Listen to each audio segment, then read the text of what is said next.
Eu já convidei ele aqui. Ótimo. Padre Zé Boa Eduardo, sua noite. bênção. Salve Maria. São Maria, boa noite. Boa Boa noite, noite, padre. padre. Tudo bem com vocês? Estamos bem, o senhor? Tudo Muito certo. bem, graças a Deus. Que bom. A gente ia dar uma enrolada até o senhor chegar, mas o senhor já chegou, então, que bom. Padre, eu queria agradecer muito, muito mesmo o senhor ter aceito o convite para a nossa live sobre a Sagrada Família. É uma alegria estar com vocês aqui. E eu pensava que ia atrasar mais, mas até que não foi tanto assim. Missa semanal é mais rapidinho, né, padre? É um pouco mais rápido assim. Ah, ótimo. Padre, então, como a Tamires já falou para o senhor, né?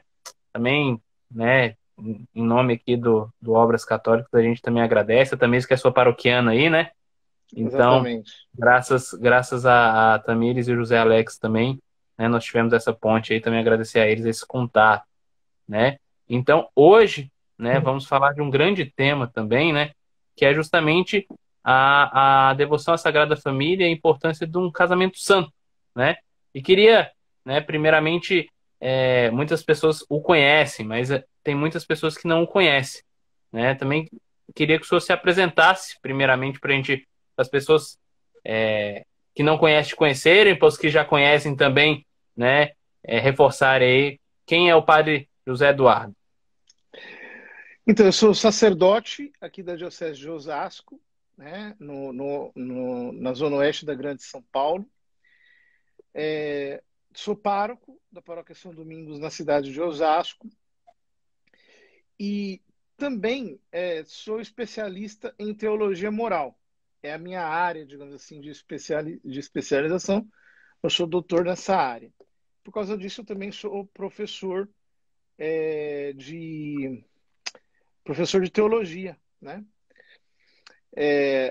E desde 2013, meio a contragosto, assim, eu comecei a ter uma atuação no âmbito da defesa da vida contra o aborto e defesa da família contra a ideologia de gênero e coisas assim. Então, por causa disso, rodei bastante e fiquei um pouco conhecido até em território nacional. Mas isso é uma coisa um pouco, digamos assim, acidental no meu ministério. O meu ministério principal é o ministério pastoral mesmo, paroquial. Ótimo, Padre. Que bom, olha, a providência divina aí também nos levando por caminhos que nós não nos esperamos, né? Exatamente. Mas grande apostolado do senhor aí, viu? Parabéns mais uma vez. E começando já, né, essa grande live aí, que nós temos a honra de receber o Padre José Eduardo, né? E também, né, o José Alex e a Tamires, né? Eles prepararam, como eles são coordenadores do nosso selo, né? Eles prepararam algumas perguntas que alguns casais às vezes têm dúvidas, outros casais, né, que pensam em casar, a devoção à Sagrada Família, né? E a gente vai começar essas perguntas, né? Também lembrando, quem quiser mandar perguntas aqui, mande aqui nos comentários, que depois a gente lê também o padre, assim que tiver um tempinho, depois da live também, responder. Tá bom, pessoal? José Alex e Tamires, Tudo certo. podemos? Obrigada, Daniel. Podemos. Nada. Bem, como o Daniel falou, a gente tem algumas perguntas. E a primeira a gente queria perguntar, padre, qual a importância da devoção à Sagrada Família para o casal, para a família católica? Ora, é, nós precisamos entender que o mistério central do cristianismo é o mistério da encarnação. Ou seja, para nos redimir do pecado, Deus se fez homem. Mas ao se fazer homem, ele dispôs que isso acontecesse com ordem. Quer dizer, ele não quis aparecer como homem do nada. São Tomás explica isso mostrando a imensa conveniência de que ele tomasse a forma humana de Nossa Senhora, porque ela efetivamente é aquela que forneceu a matéria matéria-prima e passiva a partir da qual a humanidade santíssima dele, que é o instrumento da nossa redenção, fosse, digamos assim, composta, fosse criada. Então, ele, como diz São Paulo, ele nasceu ex muliere, ou seja, da mulher, de Nossa Senhora. A sua humanidade santíssima foi formada da humanidade dela, digamos assim, da matéria dela, né? Agora, se Nosso Senhor, portanto, nasceu de uma mulher, convinha sumamente que ela estivesse unida a um homem pelo vínculo do matrimônio. Porque é justamente no seio de uma família que nós nascemos e somos educados. Assim Deus determinou que isso fosse para todos os seres humanos. Portanto, a obra da divina encarnação não foi uma exceção a essa regra do ponto de vista de que Deus quis ter uma família ao se encarnar. Agora, é claro, foi uma exceção do ponto de vista de que Nosso Senhor não nasceu do sêmen do homem. E a sua humanidade santíssima foi obra do Espírito Santo dentro do seio virginal de Nossa Senhora. Mas, ao mesmo tempo, ela, que é virgem antes, durante e depois do parto e perpetuamente, foi unida pelo vínculo do matrimônio a um homem, São José, que foi posto ao seu lado justamente para proteger a Nosso Senhor e a ela. Né? Porque não convinha que o Verbo encarnado, digamos assim, vivesse sob a infâmia de uma geração ilegítima, já que a geração humana de Cristo é a única geração humana que aconteceu por pura obra do Espírito Santo nela. Portanto, o mistério da encarnação aconteceu no seio de um matrimônio verdadeiro.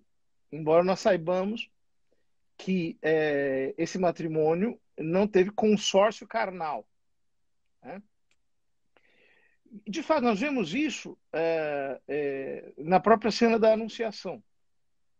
Quando o arcanjo anuncia à Santíssima Virgem que ela vai ser mãe de Deus, por um instante Nossa Senhora suspende o seu consentimento. Que é justamente aquele momento em que ela não sabe ainda como se dará aquela concepção. Então, a virgindade era algo que estava tão impregnado na alma de Maria Santíssima que ela, por um instante, inclusive, antepõe a virgindade ao seu próprio consentimento. E depois, quando ela entende que aquela concepção será virginal, então ela consente, o que significa que o seu matrimônio com São José era um matrimônio virginal. Então, isso está na própria revelação divina, nas próprias Sagradas Escrituras. E nunca foi contestado. É apenas há pouco tempo, há pouquíssimos séculos, um século e meio, etc., é que alguns protestantes, nem todos, alguns, começaram a contestar a virgindade perpétua da Santíssima Virgem, mas isso jamais foi contestado ao longo de toda a história. Portanto, no mistério da encarnação está embutida a necessidade de uma família.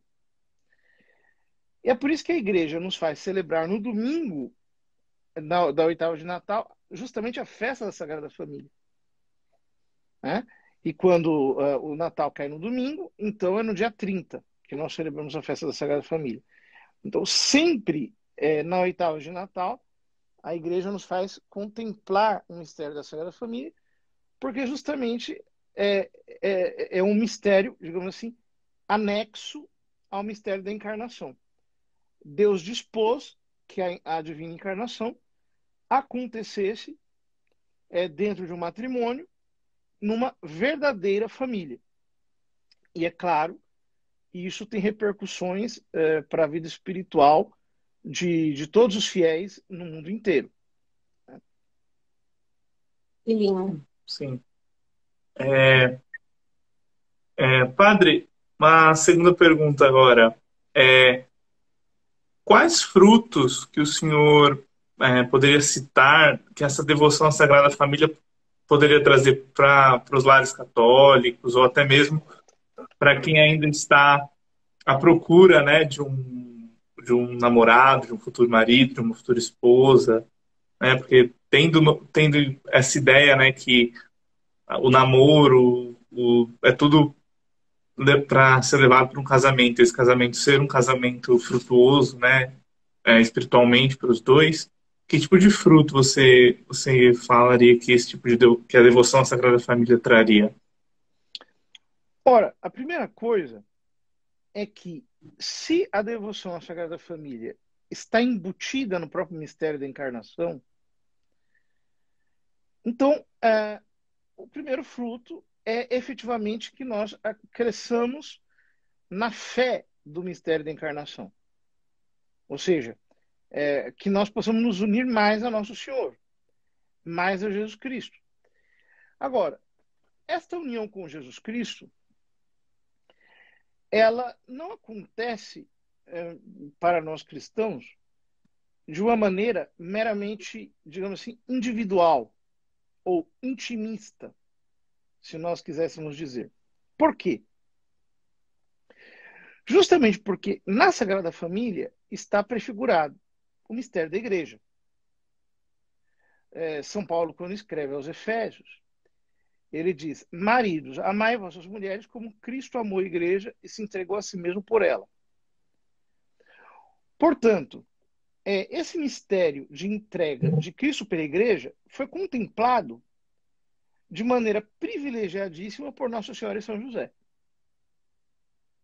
Por um bom período, eles foram praticamente os únicos que tiveram acesso a esse mistério.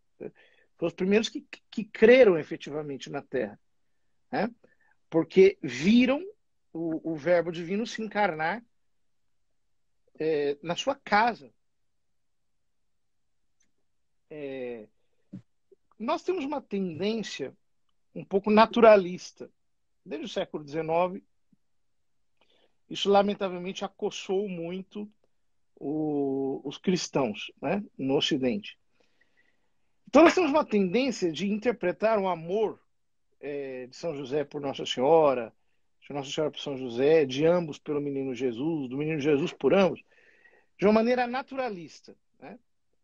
De vez em quando aparecem algumas fotos, assim, por exemplo, de São José tocando de maneira um pouco excessivamente íntima nela, né? Eu não gosto muito dessas representações, porque elas estão rebaixando ao nível de um mero amor humano aquilo que era um amor imensamente sobrenatural. Por quê? Bom, porque, em primeiro lugar, Nossa Senhora é mãe de Deus. E se ela é mãe de Deus, como de fato é, o nível de caridade que há no coração da Santíssima Virgem, ou o nível de amor sobrenatural que há na sua alma, excede todas as medidas calculáveis, né? É incomensurável a união da alma da Santíssima Virgem com Deus, através do seu Filho, inclusive, através da humanidade santíssima de Cristo. E, portanto, a união de São José com ela é uma união de tipo sobrenatural também, né? Basta pensar que São José estava unido à Santíssima Virgem por um matrimônio indissolúvel, ou seja, ele era uma só carne com a Mãe de Deus. E portanto, ele tem um privilégio único de ter uma espécie de comunhão de bens, também espirituais, com a Santíssima Virgem, que no seu convívio diário com ela fazia com que, digamos, a alma dele fosse abismada continuamente por essa efusão de graças que supunha o contato com a Santíssima Virgem. Se nós pensarmos que Isabel, ao ouvir a saudação de Maria Santíssima, ficou cheia do Espírito Santo, o que não acontecia diariamente com o coração de São José ao ser impactado continuamente pela presença dela e pela presença de Nosso Senhor? Ora, portanto, Nossa Senhora e São José contemplaram no mistério da encarnação, em primeiras pessoas, digamos assim, essa entrega de Cristo pela igreja, ou seja, os abismos do amor de Deus, que inclusive se manifestavam entre eles. Ora, acontece que todos nós cristãos, desde o momento que somos batizados, nós somos convidados à contemplação, ou seja, à união com Deus, através da união com a humanidade santíssima de Jesus Cristo. Todos nós somos chamados a essa união com Jesus Cristo, que tinham Nossa Senhora e São José. Obviamente, eles a tinham numa medida que ultrapassa de muito longe aquela que nós um dia poderemos ter, por mais santos que sejamos. Ora, mas como é que nós faríamos isso tendo de viver todas as preocupações de um casamento? Porque a verdade é que a maior parte dos cristãos, embora sejam chamados à contemplação, eles precisam casar-se. Eles não têm vocação à vida monástica, não têm vocação ao sacerdócio. Eles são chamados a se santificar no seio da família. Como é que eles poderiam chegar a cumprir essa vocação divina à contemplação no seio de uma família? Ora, do mesmo jeito que o Verbo se encarnou num matrimônio verdadeiro entre Nossa Senhora e São José, algo similar acontece quando os esposos cristãos se casam na igreja. Ou seja, Cristo assume o amor conjugal dos cônjuges cristãos. Ele assume no amor dele. Então, é como se ele descesse para aquele matrimônio e estivesse entre o casal, né? Mais ou menos como Nosso Senhor fez na encarnação, de um modo análogo, né? Então, ele passa através desse sacramento, a viver no amor conjugal, de tal modo que o amor conjugal ele é, por assim dizer, assimilado nesse amor divino de Cristo esposo pela igreja esposa. Ou seja, a partir do momento em que Cristo instituiu o sacramento do matrimônio, toda família, de algum modo, participa da sacralidade da Sagrada Família, por causa da sacralidade do amor conjugal, que é, digamos assim, elevado a um nível sobrenatural. Isso significa que quando o marido ama a mulher e a mulher ama o marido, eles estão amando Cristo no mesmo ato. Isso é que significa o sacramento do matrimônio, né? Eles estão amando o Nosso Senhor nesse mesmo ato. E, por assim dizer, eles estão chamados a contemplar Nosso Senhor através desse mesmo ato sobrenatural de amor que os une, que os vincula. Ora, se o sacramento do matrimônio tem por essência a elevação do amor conjugal ao nível sobrenatural, Então, nós podemos facilmente perceber diversas coisas. Primeiro, o quanto nós precisamos olhar para a Sagrada Família como reflexo daquilo que nós devemos ser. Ou seja, o amor entre o marido e a mulher não pode ser um amor apenas naturalista. Quer dizer, um amor meramente romântico, em que o marido se sente atraído pela mulher, a mulher se sente atraída pelo marido, os dois têm uma certa conjugalidade humana, etc. Não se trata só disso. E isso é bom, mas isso é nada perto do amor sobrenatural que eles precisam viver. Ou seja, eles precisam entender que a união entre ambos é, no mesmo ato, uma união com Jesus Cristo. Então, eles precisam se unir mais um ao outro em sentido sobrenatural. O que não se pode fazer sem uma espécie de salto de fé. O que significa isso? Quer dizer, se você olhar apenas para o seu cônjuge humanamente, o que você tem ali é uma pessoa normal, como toda pessoa normal, cheia de defeitos, de qualidades, né? Inclusive, a gente vai piorando com o passar do tempo, a gente fica velho, a gente fica... Os defeitos, eles vão se cristalizando. E é muito mais fácil, né? Humanamente falando, você ir trocando. Porque os defeitos, eles vão se cristalizando no caráter. Isso é mais fácil, mas também é mais covarde, né? Os casais cristãos, eles são chamados a dar um salto sobre isso. Ou seja, eu não estou apenas amando o meu cônjuge. Eu estou amando Deus através do meu cônjuge. Então, o Alex perguntava, né? E aqueles que ainda não se casaram, que estão procurando alguém? Se você estiver procurando alguém simplesmente para você ser feliz, né? Às vezes eu vejo alguns jovens assim que se pautam muito por critérios mundanos. Então ele quer alguém de boa aparência, alguém com condições econômicas melhores, alguém com capacidades intelectuais um pouco maiores, alguém que seja mais interessante, mais simpático, mais não sei o quê. Bom, você está escolhendo errado. Porque você não tem que estar ao lado de alguém, enquanto cristão, eu estou falando, né?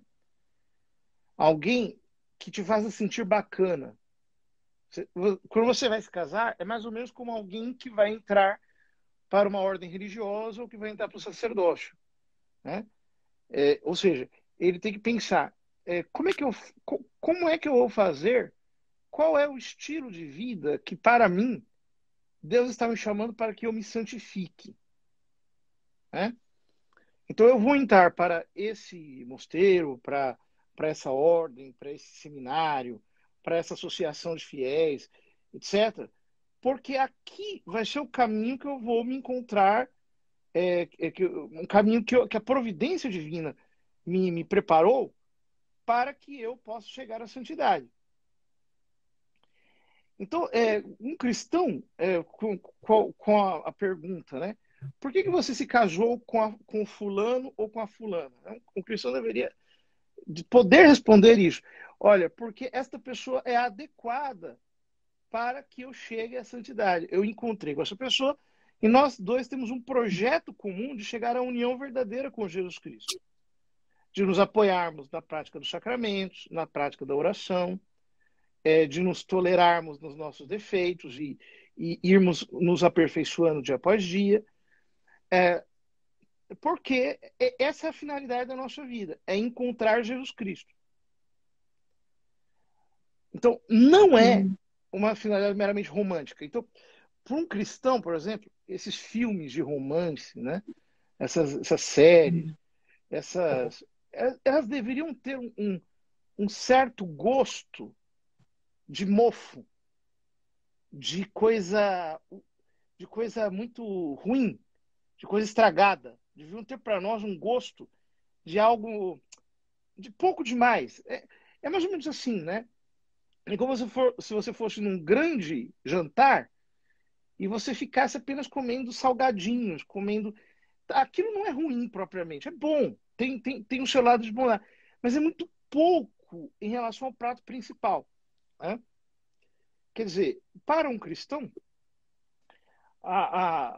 o principal mesmo é chegar à união com Deus através do sacramento do matrimônio. Isto é algo que, nos séculos anteriores, estava um pouco esquecido. Não havia propriamente uma espiritualidade conjugal. Graças a Deus, os casais das últimas décadas têm bebido na doutrina da igreja uma pista maior para viver uma espiritualidade verdadeiramente conjugal, que não seja meramente intimista. Tô falando demais, né? Se quiserem perguntar, podem perguntar. Não, padre, imagina, o senhor está falando aqui, eu estou refletindo quanta coisa profunda o senhor está falando, eu vou ter que assistir de novo, porque é muito profundo isso. Eu fiquei até emocionada, não sei também se é a gravidez, eu estou quase aqui chorando, porque é muito bonito ver como a igreja é perfeita, como Nosso Senhor é perfeito. Obrigada, padre, maravilhoso. Antes da próxima pergunta, eu acho que o Daniel, ele quer... vai dar algum número de sorteio ou não? É só no final? Só no final. Para quem está acompanhando a live, já falando, né? Aproveitar a Então, presença do Padre Zé Eduardo, né? Mas tá perfeito, Padre. Você pode continuar que o pessoal está comentando aqui O que... pessoal está comentando, falando que eu tenho que falar mais. Tá sendo um banho aqui, algum falou aqui, um tapa de sabedoria, né? E pro pessoal da live que está nos acompanhando, né? Para aproveitar essa pausa, no final da live a gente vai dar um presentinho para vocês aí, para vocês acompanharem, né? Vocês, né, se deliciarem também com o nosso selo editorial. Então, peço que vocês fiquem até o final, e no final aí, com a bênção do padre também, nós vamos ter uma grande surpresa para vocês, né? Na verdade, mais para frente eu vou falar. Mas, padre, a Tamires queria fazer uma pergunta? Ou... Não, se você tiver alguma coisa, pode perguntar. O senhor vê hoje, né? O senhor falou que, né, seria bom que as pessoas não fossem tão romantizadas no sentido assim, né? Que visse só pela aparência, só pelo ambientes externos, né? O senhor vê hoje nos casais, né, assim, da igreja em geral, uma certa falta de preparo para o matrimônio, no sentido assim, eles estão casando né, como o senhor falou, pelas coisas fúteis, né, digamos, não fúteis, mas por uma questão mais mundana, né, como eu posso dizer, mais pela superficialidade do que algo mais profundo, como o senhor bem citou, né, como tá na palavra, né, maridos, amai vossas esposas, assim como Cristo amou a igreja. Tem algum pouco disso, uma falta de formação para as famílias, para aqueles que pretendem ser noivos, enfim, casados? Sim, sem dúvida. É uma falta de formação que ela digamos assim, é multifacetada. De um lado, é humana, né? Porque eu falava sobre que nós não podemos encarar o matrimônio, enquanto cristãos, numa perspectiva humana demais, né? Porque senão nós começamos a esvaziar, nós não contemplamos o matrimônio na riqueza que a fé nos apresenta, que é sacramental, né? Então, por isso que eu dizia que esse lado, às vezes, excessivamente sentimentalista, humano, nós ficamos, nós nos restringimos demais com isso daí. Mas, por outro lado, nós estamos vendo uma decadência civilizacional tão grande que mesmo o lado humano ele está muito aquém daquilo que deveria ser. Ou seja, né, os casais eles estão se casando às vezes sem saber lidar, por exemplo, com o sexo oposto, né? Ou sem entenderem que quando você casa, tirando casos muito especiais, existem casamentos, né, que eles se encaixam muito rápido. Agora, outros, a maior parte, demora alguns anos para ter um encaixe. Eu geralmente digo assim, que o encaixe mesmo, ele demora por volta de uns 20 anos para acontecer um verdadeiro encaixe, né? Uau. Que um e o outro vão viver assim muito pacificamente com os defeitos um do outro e vão conseguir se burilar e se melhorar. Até lá há uma longa estrada, em geral. Mas boa parte dos casais não tem aquele preparo humano para lidar com as próprias dificuldades. Quanto mais o preparo espiritual, que é doutrinal. Isso que eu estou dizendo aqui sobre o matrimônio não é o que se diz. A maior parte das pessoas acha que o matrimônio como se diz, é casar na igreja. Você simplesmente vai lá na igreja e casa com a bênção do padre, digamos assim, com a bênção de Deus. Mas não entende. Quando não acha que um casamento é uma festa, né? Exatamente. Quando não alcança o que significa a essência sacramental do matrimônio. Mas mesmo se nós ficássemos no aspecto tão somente naturalista, as pessoas elas têm uma dificuldade muito grande hoje em dia para, por exemplo, arcarem com o casamento, né? Porque nenhum casamento dá certo. O casamento é você que faz dar certo, com a ajuda de Deus. Mas ele não dá certo automaticamente. Você tem que passar por cima de muita dificuldade. Você tem que engolir muito sapo. Você tem que se sacrificar bastante. Demora muito tempo mesmo, para que haja uma interação. E se não houver generosidade, abnegação, renúncia, espírito de cruz, a maior parte das pessoas não vai conseguir viver verdadeiramente bem o seu matrimônio, né? Então, vocês vejam, existem esses dois aspectos que eles são necessários. O aspecto humano e, juntamente com ele, o aspecto sobrenatural, que transcende, mas que também precisa ser bem, digamos assim, analisado, estudado, conhecido na perspectiva da fé. E outra, pegando embalo nessa pergunta, né? As pessoas estavam aqui comentando, não sei se o senhor está vendo também os comentários, né? Que o curso de noivos que se dão em diversas paróquias aí no Brasil afora é muito pouco, né? Um até comentou aqui, né? Devia ser 1 ano de preparação para poder casar, né? Enfim. O senhor também acha que esse curso, né, que se dão em diversas paróquias, enfim, né? É pouco por aquilo que o senhor tem dito para a gente, né? É pouco para essa essência tão bela e tão grandiosa? Eu acho que sim, mas a gente tem que tomar cuidado porque a preparação para o matrimônio não é um curso, é uma vida. Então, não adianta, você não se prepara para o matrimônio num cursinho. Você se prepara para o matrimônio, no fundo, vivendo o cristianismo a fundo. Porque se você não tiver uma vida sacramental intensa, uma vida de oração intensa, uma vida de fé, se você não entender os mistérios da fé, você não vai entender por que o matrimônio é um sacramento de Jesus Cristo que te leva à contemplação. Você não vai entender para que você tem que chegar à contemplação. Então, na verdade, para se casar, a pessoa tem que ser assim, cristão no sentido mais profundo da palavra. Não se trata apenas de uma questão assim de burocracia. Então nós vamos criar uma... você pensa o seguinte, eu vou pegar um exemplo muito simples. Quem que está mais preparado para a primeira comunhão? As crianças de hoje, que fazem 2 anos de curso, ou aquelas de 200 anos atrás, que às vezes nem faziam curso, que simplesmente recebiam a comunhão depois de receberem a instrução em casa pelos seus pais? A resposta me parece óbvia. Por que as crianças antigas eram mais bem preparadas do que as de hoje, apesar de terem menos curso do que as de hoje?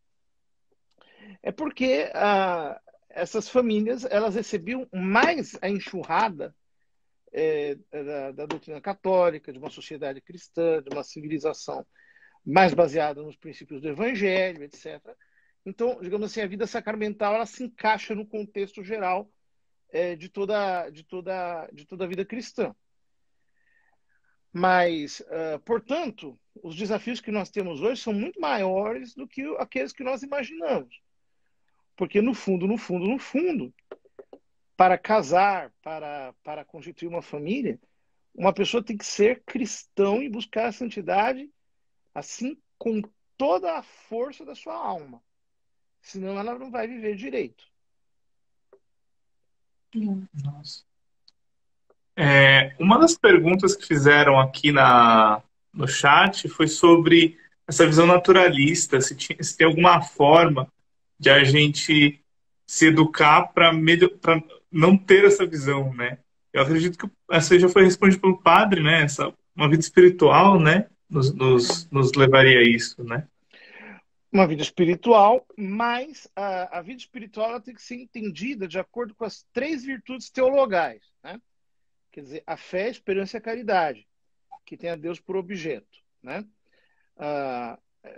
A mais alta de todas, segundo de São Paulo, e toda a tradição católica, é a caridade, que nos faz amar intensamente e fervorosamente a Deus. Acontece o seguinte, que a caridade ela foi muito adulterada nas últimas décadas, né? E ela foi reduzida à mera filantropia. Então, as pessoas entendem a palavra... Quando se fala caridade, as pessoas entendem dar cesta básica, ajudar, dar esmola, fazer alguma coisa por alguém. E esse sentido filantropista, né, da caridade, ele é o mais baixo possível. Ele é tão baixo que ele é uma falsificação, na verdade, da caridade. Porque a essência da caridade é religiosa. Ela consiste em amar a Deus através do nosso Senhor Jesus Cristo. Portanto, o naturalismo ele se impregnou na própria espiritualidade cristã, que às vezes ela é muito horizontalista. A gente vê aí, por exemplo, sei lá, há uma tendência hoje das pregações elas serem mais inspiradas em princípios coaching, ou em princípios psicologistas, ou em princípios, sei lá, né, até de lacração mesmo, ou sentimentalistas, coisas assim, do que propriamente na caridade sobrenatural, que nos faça amar a Deus e amar o próximo em Deus, né, através de Deus. Então, mesmo quando nós falamos em vida espiritual, é quase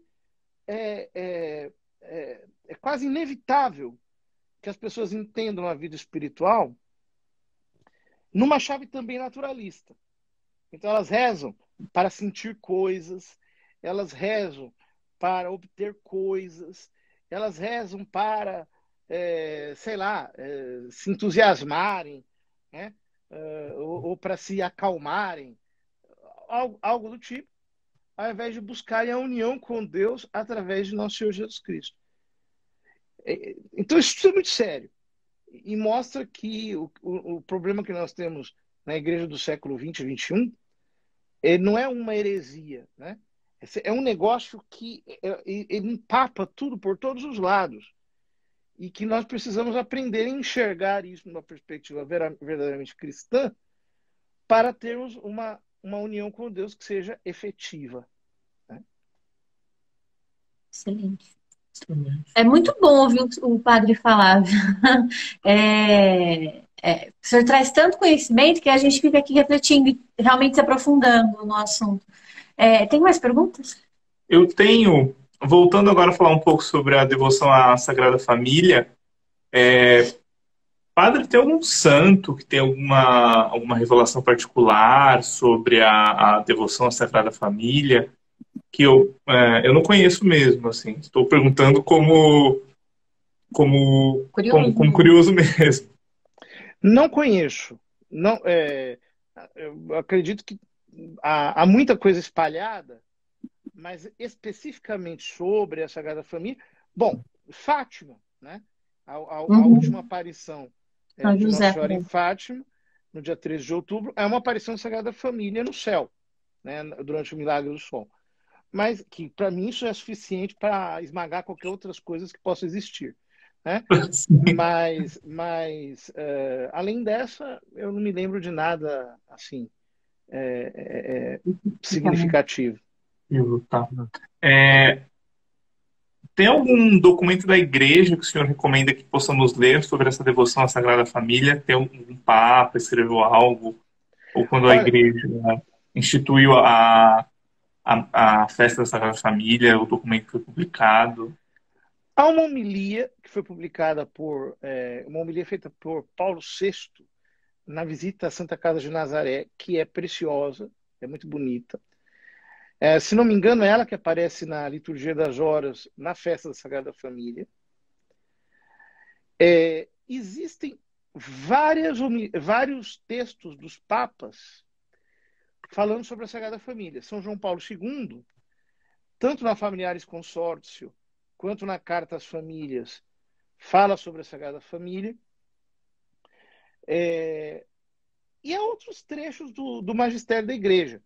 Homilias dos papas na festa da Sagrada Família, os ângelos rezados pelos papas na festa da Sagrada Família, tudo isso se encontra no site do Vaticano e, de certo, há muita coisa preciosa aí a esse respeito, né?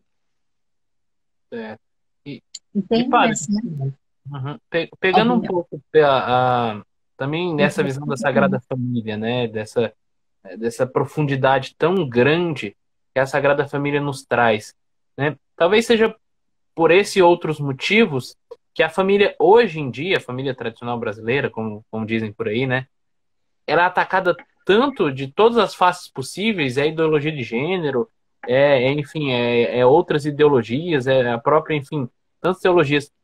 Nessa sacralidade que o senhor fala tanto, né? O senhor vê que é por ter tanto profundidade, por isso que a família e o demônio, né? A gente já viu em tantas outras passagens por aí, ataca tanto a família. Sim. Isso depois do século XVIII, no Ocidente, eles estão tentando montar uma civilização que esteja fundamentada totalmente no mercado.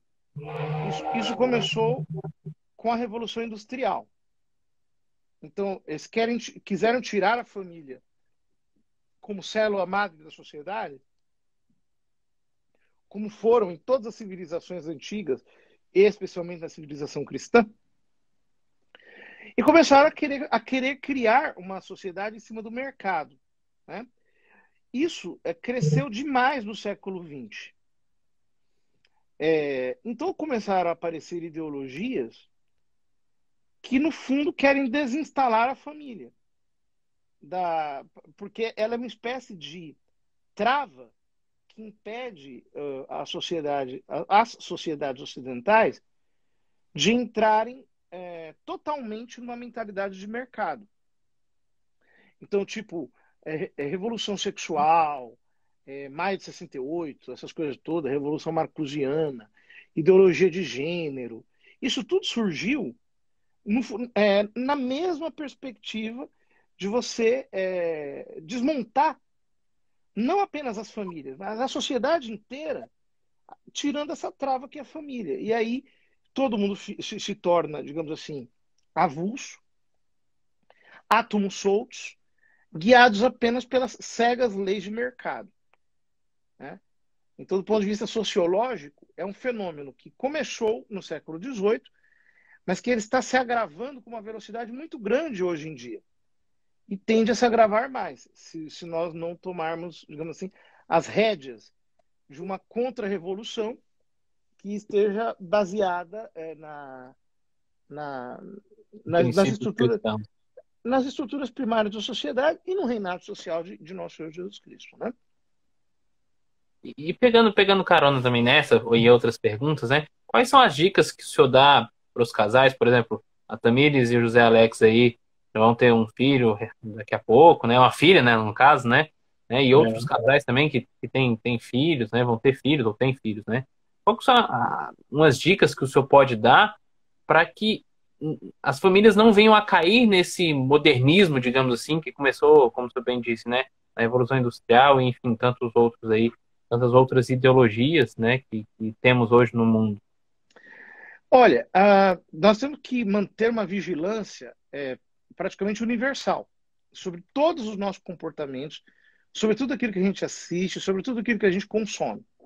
Por quê? Não adianta você dizer que é católico e você viver impregnado de uma cultura anticatólica.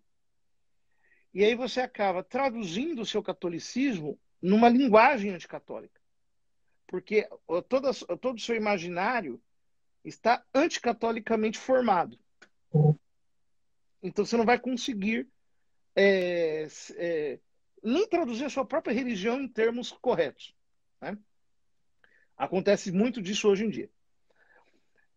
Então isso nós precisamos entender que a mentalidade cristã e católica, ela tem que impregnar os nossos gostos, as músicas que a gente escuta, aquilo que a gente assiste, etc. Tal. Nós temos que ser muito seletivos em relação a isso. Tem que haver uma vigilância cultural. Ela tem que ser ativa, né? Em segundo lugar, nós vamos entender que a mola da revolução é impulsionada pelos sistemas educacionais. Para cada fase da revolução foi criado um tipo de sistema educacional que forma o homem daquela revolução. Então, o que está acontecendo agora é que os sistemas educacionais estão dominados pela mentalidade, digamos assim, avessa à família. Então, você quer ensinar a revolução sexual para os jovens, você quer ensinar para as crianças já a se desconfigurarem na sua própria identidade. Você quer ensinar todas essas coisas desde que todo mundo é pequenininho. Portanto, nós temos que ter um cuidado redobrado em relação à educação. Eu tenho visto com muita alegria o surgimento de muitas iniciativas educacionais no Brasil. Colégios católicos, colégios familiares que estão surgindo, iniciativas educacionais paralelas. Às vezes, quem não pode tirar o filho do colégio, mas tem um reforço, tem uma vigilância maior sobre aquilo que se ensina, etc. Isso, para nós, agora é fundamental. Senão, as nossas famílias vão ficar expostas a esses ataques e, quando nós vermos, será tarde demais. Muito bem. Para finalizar, nossa última pergunta. Padre, existe alguma prática devocional específica para a Sagrada Família? Ontem a gente teve uma live sobre a entronização do Sagrado Coração. Existe alguma prática devocional direta à Sagrada Família? Nos devocionários a gente encontra, por exemplo, consagrações à Sagrada Família, consagração da família à Sagrada Família, coisas desse tipo, né? São práticas muito louváveis. Quando eu era criança, era muito comum se distribuir nas paróquias uma estampa, né, da Sagrada Família. A gente tinha em casa, assim, até num plástico, assim, que se dava num papel mesmo, de se rezar a Sagrada Família pela família, e assim por diante. Agora, todos esses atos de devoção, eles são subordinados às virtudes teologais. Então, no fundo, o principal ato de devoção consiste em amar nosso Senhor Jesus Cristo através do sacramento do matrimônio para os casais e a prática do quarto mandamento, dos pais para os filhos e dos filhos para os pais, em que ali se ensina de verdade a verdadeira educação cristã, que ela nasce na família, quer dizer, os pais ensinando muito docilmente e amorosamente a fé para os seus filhos, e os filhos aprendendo dos seus pais a conhecer e amar a Deus Nosso Senhor. Então, é a isso que se destina toda a devoção. Porque senão a gente cai numa espécie de devocionismo, né? Então, vamos rezar a Sagrada Família. Aí termina a oração para a Sagrada Família, todo mundo brigando que é feito cachorro, né? Então, quer dizer, essa devoção, ela não está subordinada às virtudes teologais e, portanto, ela não é verdadeira, né? Uhum. Certo. Olha, padre, eu acho que, assim como todo mundo que está acompanhando a live, a gente poderia ficar horas aqui ouvindo o senhor falar. É muito, muito bom. O senhor explica de uma maneira tão clara que fica muito nítido É Tudo. extremamente didático, extremamente. O Daniel ia falar alguma coisa, Agradeço. Daniel? Hum, Ia, Diga. mas uma pergunta aqui que subiram aqui e se perdeu por aí, né? Aí agora eu não sei quem perguntou, mas basicamente seriam assim, né? Para os solteiros e para quem ainda está namorando, que vive uma vida, um namoro santo, né? O, como eles podem se preparar mais e melhor, né? Também para o sacramento do matrimônio, né? Essa pergunta, né, foi bem no início e aí acabou se perdendo, eu fiquei com ela na cabeça, né? Como é que os namorados, os noivos, enfim, né? Podem, e os recém-casados também, né? Porque o senhor falou que são 20 anos, né? Então, como é que eles podem se preparar melhor? Lógico, tem toda uma vida de oração, né? Mas algumas dicas práticas, por exemplo, aí, isso eu poderia dar para aqueles que estão pensando aí em se casar, ou estão num caminho de namoro. Amanhã vamos ter aqui, né, um casal de namorados para a gente conversar, né? Qual dica o senhor pode dar para eles, né? A live vai cair a qualquer momento. Ah, não, na verdade, assim, o Instagram fez uma, como eu posso dizer, deu uma colher de chá pra gente, né? Que agora atualizou tem algumas semanas que as lives podem ter até 4 horas. Vixe, Nossa, eu não sabia disso. É, vou prender o senhor aí, padre. Não exageremos, que não aguento ficar muito tempo. até 4, não significa que serão 4. Daniel, a Bom, gente faz essa última pergunta, Sim, tá bom? sim, sim. E daí a gente faz a parte do sorteio. Não, daí faz a surpresa. Isso. Pronto. bom, eu acho que o melhor modo de se preparar para o matrimônio, efetivamente, são pelas virtudes humanas e pelas virtudes teologais, né? Então, veja bem, o tempo de solteiro, a palavra solteiro, ela vem de solto. Então, na igreja, ninguém propriamente é solteiro. Você não está solto, ou você está se preparando para casar, ou você entrou para uma vida celibatária, né, porque tem o dom do celibato, ou você está casado, né? Ou você está vivendo depois de casado, você é viúva, etc. Está vivendo a sua vida cristã no estado vidual. Mas, por que eu estou dizendo isso? Porque as pessoas elas encaram muito. A gente teve agora há pouco o Dia dos Namorados, né? E o pessoal que não tem namorada, que é encalhado, não sei o quê, né? Todo mundo é muito cobrado, né? Eles ficam sendo cobrado. Por que você não tem ninguém? Não vai arranjar ninguém? Né? Eu sempre digo que encalhado não é quem está sozinho. Encalhado é quem casou errado. E não tem mais como sair daquela situação. O que eu estou querendo dizer com isso? Eu estou querendo dizer o seguinte, que o tempo de solteiro é um tempo que você tem que se melhorar para alguém. Se melhorar, inclusive do ponto de vista sobrenatural, enquanto cristão, né? Então, é um tempo em que você tem que adquirir virtudes, é um tempo que você tem que crescer, amadurecer, você tem que adquirir um arcabouço humano e espiritual para dar suporte para alguém, né? Então, é muito importante isso. Porque senão a gente vive o tempo de espera, digamos assim, para o casamento, de uma maneira, me desculpem a palavra, mas de uma maneira babaca, né?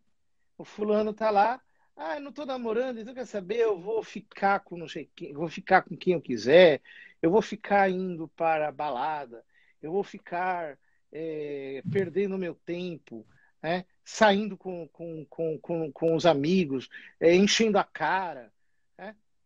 Pois faça isso que você vai ser um excelente trouxa. Vai passar do seu lado a mulher da sua vida e ela vai olhar para você e vai ver um zero à esquerda. Por quê?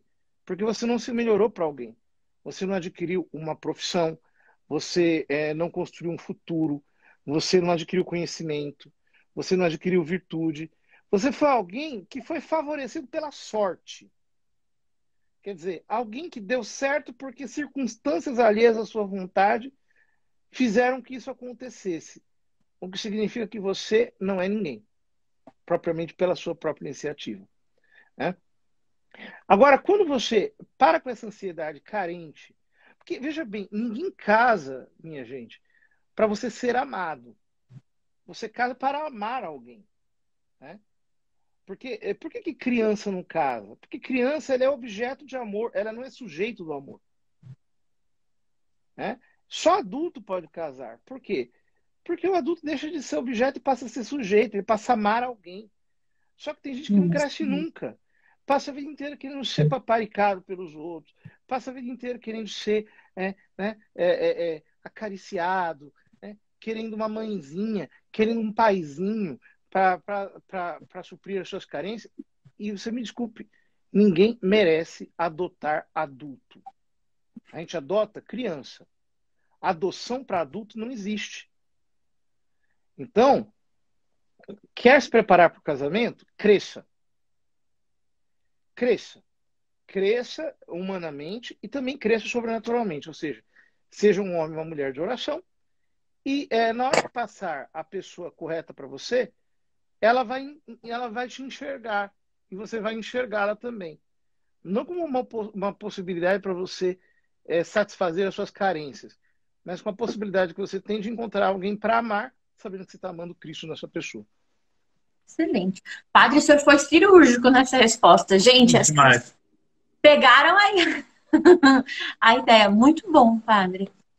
O Daniel, você baixa essa live no seu celular para depois salvar, porque a gente vai querer assistir depois, viu?